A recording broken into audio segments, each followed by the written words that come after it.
আজ আমি এমন একটা বাগানে এসেছি যেখানে তুমি যে কোনো সবজি যে কোনো ফলই খুঁজে পাবে। তো হ্যালো বন্ধুরা, আমি হলাম বৃষ্টি আর আজ আমি এসেছি একটি জেঠুর বাগানে। জেঠুর বাগানে প্রথমেই তোমাদের দেখিয়ে দিচ্ছি মিষ্টি কুল, মানে বিলিতি কুল। আর এই যে গাছটা আমি দেখাচ্ছি, এই যে ফুল ধরে আছে, এটা কি গাছ তোমরা জানলে প্লিজ কমেন্টে আমাকে জানিও। আমি তো জানি, তোমরা কে কে জানো দেখি আমি একবার। আর আম গাছটা এত ছোট আম গাছ, কিন্তু অনেক ফুল ফুটেছে। আর এটা হলো ডালিম বা বেদানা যেটা বলো, ওই ওই গাছ। আমি ঠিক প্রপার কোন গাছটা আমি জানি না।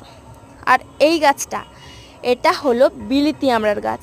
এটা এতটাই মিষ্টি, কোনো মানে চিনি জাতীয় কোনো পদার্থকে এ ফেল করিয়ে দেবে। সত্যি, তোমরা কে কে বিলিতি আমড়া খেয়েছো আগে আমাকে কমেন্টে জানিও। আর এই হলো সবেদা গাছ।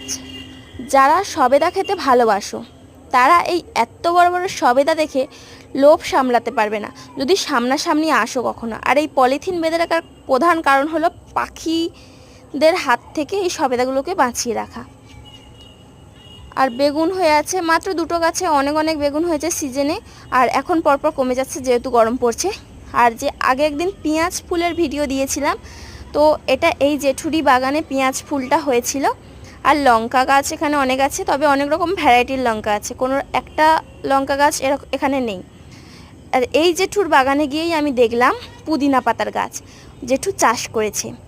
আর এইটা হলো লেবু গাছ, ফুল অনেক ফুটেছে, ছোট ছোট লেবুও অনেক ধরেছে, তবে বড় লেবুও আছে। আমি সেটা ক্লিপ নিয়েছি কিনা মনে পড়ছে না। উচ্ছে, সর্ষে, সব রকমের চাষ আছে। সত্যি বাগানে গিয়ে মনটা ভরে গেল।